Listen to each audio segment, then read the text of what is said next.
आजच्या व्हिडिओमध्ये आपण विना नांगरणीची अंजिराची शेती पाहणार आहोत। त्या बागेमध्ये अजिबात मशागत नाही। अंजिरामध्ये मशागत न केल्यामुळे या शेतकऱ्याचे अनेक प्रश्न मिटलेले आहेत किंवा कमी झालेले आहेत। हे जे शेतकरी आहेत किती वर्षापासून विना नांगरणीवर अंजिराची शेती करतात, विना नांगरणीकडे हे शेतकरी का वळले, त्याचे फायदे तोटे काय आहेत, त्याचीच माहिती आपण आजच्या व्हिडिओमध्ये घेणार आहोत। नमस्कार, मी डॉक्टर तुकाराम मोठे, सेवानिवृत्त कृषी सहसंचालक डॉक्टर तुकाराम मोठे या यूट्यूब चॅनलवर आपल्या सर्वांचं स्वागत आहे। नमस्कार, माझं नाव सुरेंद्र लक्ष्मण जगदने, राहणार माळीवाडा, तालुका जिल्हा छत्रपती संभाजीनगर। माझा मोबाईल नंबर आहे 9665491147। मी ही विना नांगरणीची शेती, आता माझा हे अंजिराचा बाग आहे, ही शेती मी 5 वर्षापासून करीत आहे। किती क्षेत्र आहे? 1.5 एकर क्षेत्र आहे। झाडं किती असतील? 350 झाड। आता मे महिना लागलेला आहे, त्यामुळे तुमची जरा थोडं फळं वगैरे कमी झालेली आहेत, हिरवाई पण कमी झालेली, आणि तुमचा हा माळीवाडा परिसर आहे तो अंजिरासाठी फार प्रसिद्ध आहे। कोणता वाण लावतात इथं? अंजिराचा हा देवगिरी पेशल म्हणून वाण आहे। जास्त उष्णतेचा भाग आहे हा, पण तरी सुद्धा सहन करतो। पाणी थोडं कमी बी असलं तरी चालतंय, माल निघतो। आता मी बऱ्याच अंजिराच्या बागा पाहिल्या, तिथं लोक मशागत करतात। हो, तुम्ही मात्र मशागतच्या 5 वर्षापासून करत नाहीत।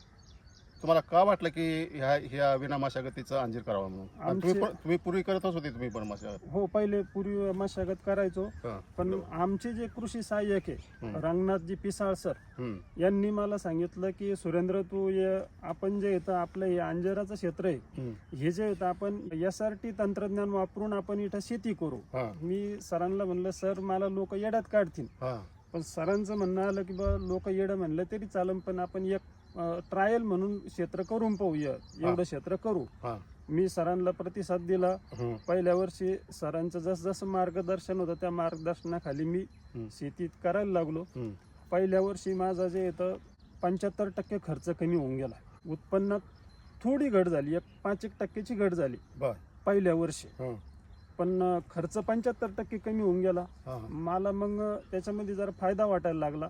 मग मी नंतर जे येतं दुसऱ्या वर्षी जे येतं पूर्ण भर दिला। मशागतीचा खर्च म्हणजे नांगरटीचा खर्च वाचून गेला, त्याच्यानंतर रोट्यावेटर मारणं थांबून गेलं, त्याच्यानंतर झाडाला आळे करणं थांबून गेलं, फक्त झाडाला शेणखतावर भर दिला मी। मग शेणखतावर भर दिल्यानंतर जे येतं दुसऱ्या वर्षीपासून मला जे येतं फवारणीची बी गरज नाही पडली, कारण की झाडामध्ये अशी सहन शक्ती वाढून गेली की जे येतं इतर लोकांचे जे येतं हे ज्या काड्या आहेत या बुरशीनाशक अशा पांढऱ्या होऊन जायच्या। आपण जर हाताला लागला ते चोळलं तर आज बी कोणाच्या बी बागेत जा तुम्ही, बुरशीनाशक पांढरं पीठ लागत हाताला। पण याला जे येतं आपण सरांनी सांगितल्यापासून बुरशीनाशक नाही फवारणी, याला फक्त 10 पर्णी आर, त्याच्यानंतर आपलं गोमित्र, असंच फवारणी करतो। तुमच्या बुरशीनाशकाची फवारण्या कमी झाल्या म्हणतात, ते कशामुळे कमी झाल्या असं तुम्हाला वाटतंय? जमिनीचं जे सेंद्रिय कर्ब आहे, सेंद्रिय कर्बाची पहिल्या वर्षी लॅब मध्ये नेऊन चाचणी केली, तर पहिल्या वर्षी सेंद्रिय कर्बाचं प्रमाण एकदम हे होतं, पण नंतर जे येतं आम्ही आता 3ऱ्या वर्षी ज्या वेळेस केलं तर सेंद्रिय कर्बाचं प्रमाण आता वाढलेलं आहे। रिपोर्ट आहेत का तुमच्याकडे? हो आहे, दोन्ही आहेत का? हो, म्हणजे सेंद्रिय कर्ब वाढला आहे। हो।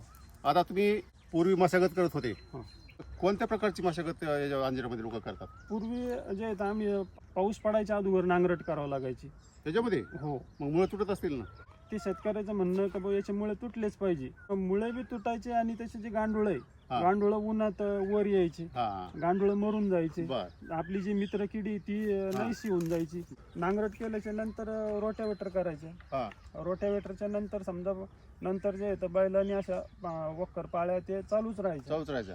किती खर्च येत असेल त्याचा? एकरी जे येतं नांगरटनी त्याचं 1.5 एकर क्षेत्र येतं, 1.5 एकरला जवळपास 15,000 रुपये वर्षाला खर्च यायचा। नांगरणी आणि रोट्या हे वर्षाला 1.5 एकर क्षेत्राला 15,000 रुपये हा ट्रॅक्टरवाल्याचा एवढा माझा खर्च राहायचा। तो 15,000 रुपये वर्षाचा खर्च तो वाचला। त्याच्यानंतर फवारणीला जे येतं मजूर लागायचे किंवा ट्रॅक्टर लागायचं, फवारणीचं छोटं ट्रॅक्टर, आणि औषधीचा खर्च हा जे येतं अगोदर जे येतं माझं जे येतं कमीत कमी 35,000 ते 40,000 रुपये फवारणीवर खर्च व्हायचा। आणि दुसरे रासायनिक खतं जे येतात त्याच्यामध्ये जवळपास 25,000 ते 30,000 रुपये रासायनिक खताचा खर्च तो एक कमी झाला। फवारण्या जे फवारण्याचा खर्च कमी होऊन गेला बर आणि ट्रॅक्टरने जे मशागत करायचो मशागतीचा खर्च कमी होऊन गेला. हा. आता जे येतं आपलं फक्त शेणखत आणायचं हा. आणि शेणखत टाकायचं. तुम्ही मशागत करत नाही म्हणल्यानंतर तर खूप येत असतील, मग काय काय होतात? तण ज्यावेळेस येतं त्यावेळेस सुरुवातीला जे येतं आपलं ते ग्राफ कटर राहतं. Grass cutter. हा, त्या ग्रास कटरनं जे येतं ते आपलं फिरीत फिरीत राहायचं. हा. आणि जर समजा जास्त झालं, सारखा पाऊस चालू झाला, हा. सारखा समजा 15-1 दिवस जर पाऊस चालला, हा. तर मग जे येतं आपलं जे येतं तणनाशक आणायचं बर. आणि तणनाशक मारून द्यायचं. हे ब्रश कटरने जे तुम्ही त्यांना थोडं हे करता कापता, तर वर्षातून किती वेळेस करत असाल? 2 ते 3 वेळेस करतो ते. आणि ती जी कापलेलं तण आहे ते कुठं टाकायचं? ते इथंच याच्यातच. याच्यावर हा, टाकता. याच्यावर. मल्चिंग होत असेल मग ते. हा. हा? मल्चिंग होत असेल ना ते? त्याच्यामुळे त्याचा एक फायदा होतो त्या कटरनं केल्यामुळे जे येतं हं. आता जे येतं माझ्याकडे पाण्याचं खूप कमतरता आहे. बर. पण मग त्याच्यामुळे जमिनीचं जे येतं गारवा वाढून हा, जातो. गारवा वाढते, पाणी उडून जात नाही हा. आणि जमीन झाकून राहते हो. आणि त्याचं खत पण बनते पण. खत पण बनतं. मी जेव्हापासून SRT तंत्रज्ञान वापरायला लागलो ना, हं. म्हणजे कमी पाणी आहे पण तरी आपलं उत्पन्न बर. चांगलं निघतंय हा. आणि आपल्या मेहनतीचा खर्च कमी झाला. हा. आता एखाद्या वेळेस जर समजा अवकाळी पाऊस आला हं. किंवा गारपीट झाली, आपण जो खर्च केलेला राहतो हा. आपला खर्च सगळा वाया जातो. हा. आता आपण खर्चच केलेला नाही, झालं बी काही हा. तरी आपल्याला समजा त्यात नुकसान नाही ना. बरोबर. उन्हाळ्यामध्ये काय होतं का, ही जर अशी जमीन उघडी असेल ना, हा. तर जास्त उष्णतेमुळे जो सेंद्रिय कर्ब असतो वरच्या भागामध्ये असतो जमिनीच्या, हा. तो उडून जातो हा. वायूच्या स्वरूपात. त्यामुळे बाकीचं कुठं समजा तुमच्या आता उन्हाळ्यात तर तुमचं गवत नसतं, तर तुम्ही बाकी केलेलं कुठलं पाचरट असेल, भुसा असेल, काय असेल, ते जर टाकलं ना तुम्हाला आणखी फरक पडेल. उन्हाळ्यातच झाकून ठेवणं गरजेचं जमीन असतं. झाकून ठेवायची उन्हाळ्यात. उन्हाळ्यात तर ते सेंद्रिय कर्ब लगेच उडून जातो. तुमचं पाहून काही इतर शेतकऱ्यांनी काही घेतलाय का धडा? करायला लागले ना आता बरेचसे शेतकरी जे येतं हा. SRT, मग त्यांना जे येतं मी नेहमी सांगायचो, बाबा इकडं आणून दाखवायचो का तुम्ही हे लोकांचे जे चोरायचे जे घरं भरू राहिले, हं. चोरायचे घरं जोपर्यंत आपण चोरायचे घरं भरणं बंद नाही करणार तोपर्यंत आपणच शेतकरी हा कुठंतरी याच्यावर येणार नाही. शेतकऱ्याला मी नेहमी मार्गदर्शन करून जे येतं आता शेतकरी जे येतं SRT तंत्रज्ञानाच्या मागं यायला लागले. आता गावातले बरेचसे शेतकऱ्यांनी जे इथं कापूस लावला होता, हा. काहींनी भेंडी लावली होती हा. आणि त्याच बेडवरती जे इथं परत मक्का काढली. ते बरोबर. बेड जे इथं त्यांना सांगितलं, बाबा हे बेड जे राहतो हा. हा बेड जे इथं दरवर्षी मोडायचा आणि हा तसाच राहू द्यायचा. त्याचा फायदा होतो का ज्यावेळेस हा. कमी पाऊस असतो त्यावेळेस हा. त्या बेडमध्ये ओलावा राहतो. हा. ज्यावेळेस जास्त अतिवृष्टी होती त्यावेळेस बी जे येतं आपलं पाणी त्या वगळी वाटे वाहून जातं. बरोबर. असे 2-3 फायदे आहे त्याच्यामध्ये. तुमची जमीन कशी होईल? ही जमीन जे येतं एकदम मुरमाड जमीन आहे. बर. पण बरी माती दिसायलेली.